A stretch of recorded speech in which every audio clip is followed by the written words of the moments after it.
Film शुरू होती है और हम एक रेस्टोरेंट में 4 दोस्त माइक, बवी, स्टीव और उसकी गर्लफ्रेंड कैरोल को देख पाते हैं और वो लोग आने वाली हैलोवीन पार्टी के लिए प्लान कर रहे होते हैं, जहां माइक उन सब से ये कहता है कि इस साल भी हम सब मिलकर उसी लड़के को परेशान करेंगे जिससे हमें बचपन से टचर करते आ रहे हैं। पर ये बात कैरोल को पसंद नहीं आती, इसीलिए वो अपने बॉयफ्रेंड स्टीव को ये सब करने से रोकने लगती है।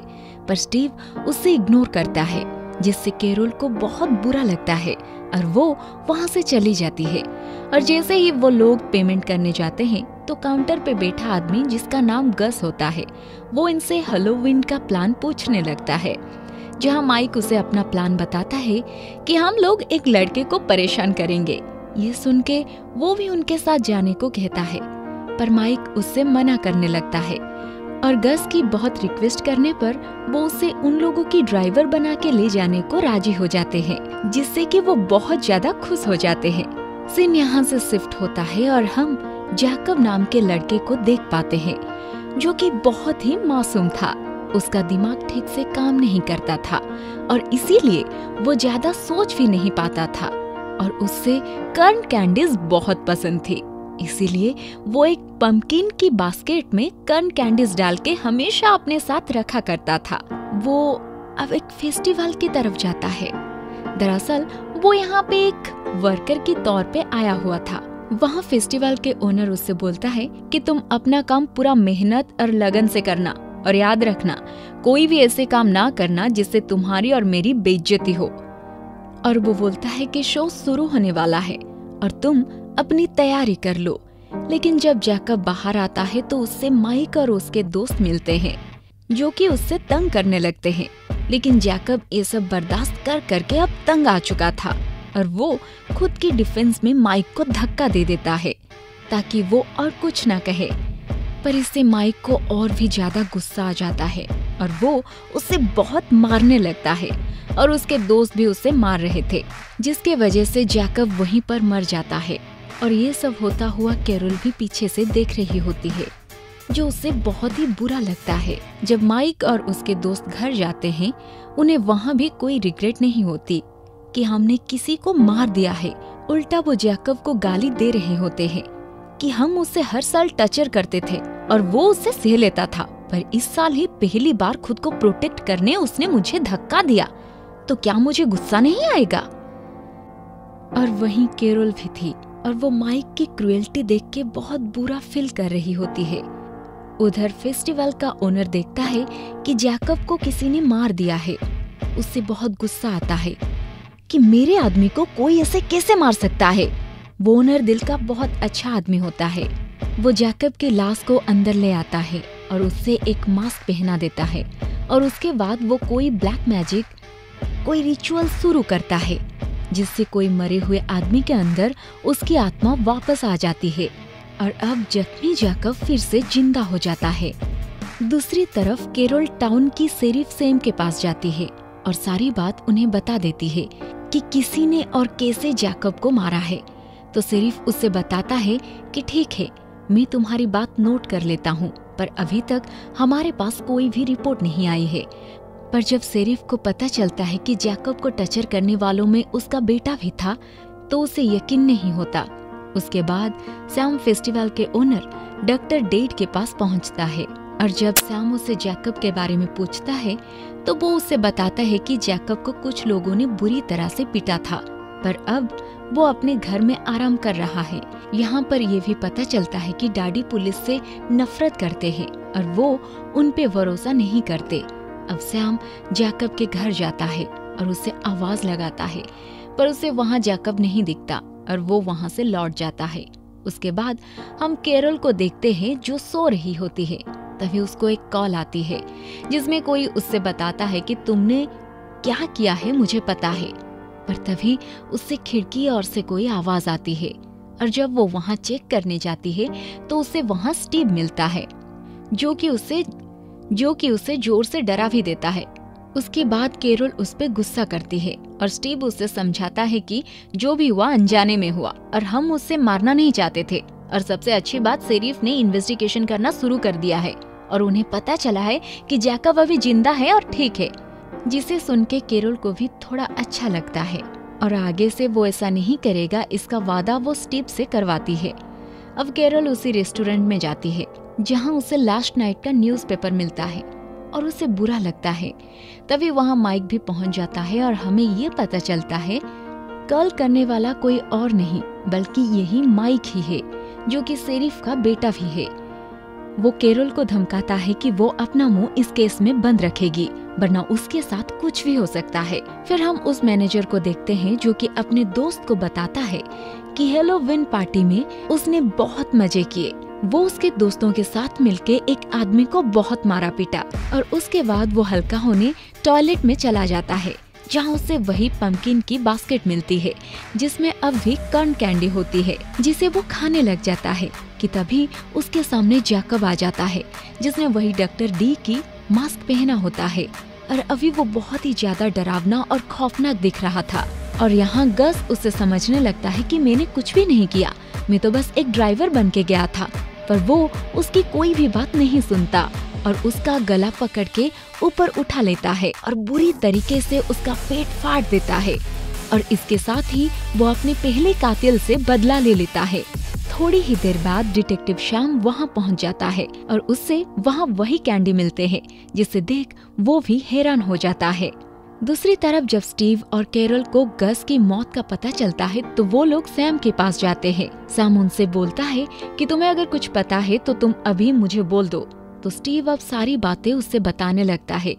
तो सैम उन्हें कहता है इन दोनों एक्सीडेंट्स में कोई भी रिश्ता नहीं है और तुम लोग आराम से घर जाओ, ये शायद कोई कोइंसिडेंस था। अब यहाँ ये चारों दोस्त गस की मौत से बहुत परेशान थे। तो सैम सबको बोलता है कि जैकब एक डरपोक इंसान है और उसमें इतनी हिम्मत नहीं कि वो किसी को मार पाए, तो वो गश को कैसे मारेगा। कैरोल उसके बात नहीं मान रही थी, पर सब लोगों का ये कहना था कि ये बस एक कोइंसिडेंस है और उससे भूल जाने को कहते हैं। फिर जब बॉबी अपने घर जाता है तो उसे वही पंपकिन बास्केट रखा हुआ मिलता है और जैसे ही वो उसी बकेट की तरफ बढ़ने लगता है तो जैकब उस पर हमला कर देता है। वो बड़ी ही बेरहमी से अपनी हाथों से उसकी रीढ़ की हड्डी निकाल देता है। बॉबी की वहीं एक दर्दनाक मौत हो जाती है। अब शाम दोबारा डॉक्टर डेड के पास पहुंचता है, जो उसे बोलता है कि जैकब के बारे में तुम्हें पहले ही बता चुका हूँ। उसकी तबीयत कुछ ठीक नहीं थी, इसलिए मैंने उसे आराम करने उसके घर भेज दिया था। उसके बाद मुझे कुछ भी पता नहीं।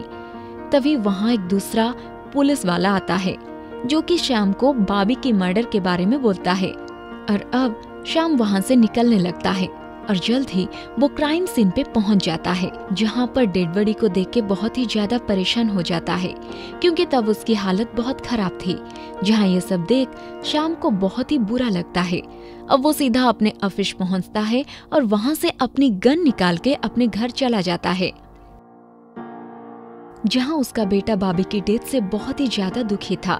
श्याम अब माइक को भी लास्ट नाइट पार्टी में क्या हुआ था ये पूछता है, पर माइक कहता है मैं सारी बात आपको बता चुका हूँ। जिसके बाद श्याम उससे खिड़की दरवाजे बंद करके अंदर रहने को कहता है क्योंकि अब शहर में कर्फ्यू लगने वाली है। उसके बाद शहर में कर्फ्यू लगने के कारण सभी लोग परेशान हो जाते हैं। उसके बाद श्याम अपने एक साथी पुलिस वालों को लेके जैकब के घर जाते हैं क्योंकि तब तक श्याम को पता चल चुका था कि जैकब ही ये सब कर रहा है।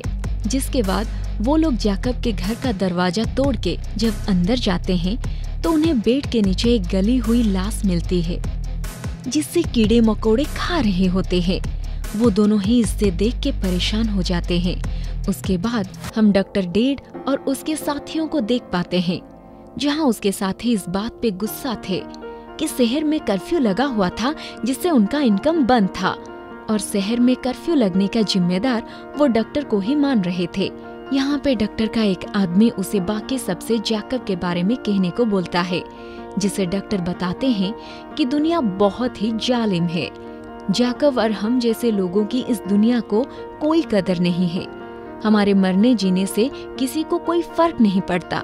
हम जैसे लोगों को परेशान करने में, हमें टर्चर करने में उन्हें मजा आता है और हम मरने के बाद भी किसी से कोई फर्क नहीं पड़ता। ऐसा ही जैकब के साथ भी हो रहा था, इसीलिए मैंने उसे अपने जादू से वापस जिंदा कर दिया ताकि वो अपना बदला ले सके और ये बात सुन के सब डॉक्टर का साथ देने को तैयार हो जाते हैं। फिर हम कैरोल को देख पाते हैं जो कि स्टीव को ढूंढ रही होती है। तभी उसके सामने स्टीव आ जाता है, जिसे कि बहुत ही बुरी तरीके से मार दिया गया होता है। उसे बहुत डर लगता है, वो वहाँ से भागने लगती है, पर तभी उसके सामने जैकब आ जाता है। वो उसके पास आता है और उससे मारने की कोशिश करता है। वो अपने हाथों से उसके जीभ को उखाड़ देता है। उसके बाद वो उसे उठा के लेके जा रहा होता है कि तभी वो बेहोश हो जाती है। अब डॉक्टर डी भी वहाँ पहुँच जाते हैं और जैकब को जगाने की कोशिश करता है। उसके बाद हम शाम और उसके साथ वाला अफसर को देखते हैं, जहाँ वो दूसरा अफसर शाम से जैकब के माँ के बारे में पूछता है। तब उन्हें पता चलता है कि जो लाश उन्होंने देखी वो जैकब की माँ की ही होगी।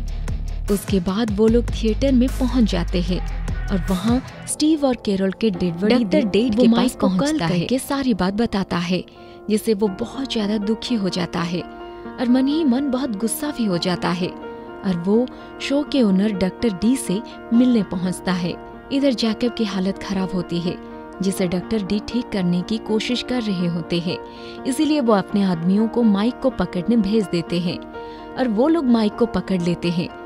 अब जब शाम अपने घर पहुंचता है तो उससे उसका बेटा माइक वहाँ नहीं मिलता। वहाँ उसे उसकी जगह डॉक्टर डेड मिलते हैं, जिसे देख शाम गुस्सा हो जाता है और उसे जान से मार देने की धमकी भी देता है। डॉक्टर डेड उसे शांत रहने को बोलते हैं और तभी डॉक्टर का एक आदमी शाम के सर पर वार कर देता है, जिसे वो वहीं बेहोश हो जाता है। उसके बाद हम माइक को देखते हैं, जो काफी डरा हुआ होता है। फिर उससे अपनी फादर शाम की गाड़ी उस तरफ आती हुई दिखाई पड़ती है और उसे लगता है उसके डैड अब उसे बचाने यहाँ आ चुके हैं। पर तभी उसकी नजर गाड़ी के आगे जाती है, जहाँ उसके फादर यानी शाम का कटा हुआ सर रखा हुआ था, जो कि बहुत ही डरावना था। जिसे देख माइक बहुत ही ज्यादा डर जाता है और रोने लगता है, क्योंकि उससे बचाने वाला अब कोई भी नहीं था। तभी जैकब एक टेंट से बाहर आ जाता है। वो माइक को बहुत मारता है और उसको टचर करता है और उसके दोनों हाथ बड़े ही बेरहमी के साथ उखाड़ देता है, जिससे वहाँ डॉक्टर डी भी देख रहा होता है। जिसके बाद एक एक करके माइक के सारे दांत उखाड़ देता है, जिससे उसे बहुत ज्यादा दर्द होता है और उसके बाद वो उसे मार देता है। फिर हम एक नई जगह को देखते हैं, जहां अब डॉक्टर डी का नया कैंप लगा हुआ होता है। वो एक लड़की को दांतों से बना हुआ एक नेकलेस देता है और उससे बताता है कि ये इंसानी दांतों से बना हुआ है, पर वो लड़की इस बात को नहीं मानती। इसीलिए अब डॉक्टर उसे कहता है कि मेरे इस कैंप में जितने भी चीजें हैं, उन सब के पीछे कोई न कोई कहानी भी है और मेरा काम बस इस दुनिया में बैलेंस को बनाए रखना है। और वो नेकलेस की कहानी यानी जैकब की कहानी उस लड़की को सुनाने लग जाता है। तभी हम उसके कैंप में जैकब को देख पाते हैं, जो कि अब भी वेट के कैंडी खा रहा होता है। इससे हमें पता चलता है कि जैकब अभी भी जिंदा है और डॉक्टर के साथ रहता है। इसी के साथ ही इस मूवी की दी एंड हो जाती है।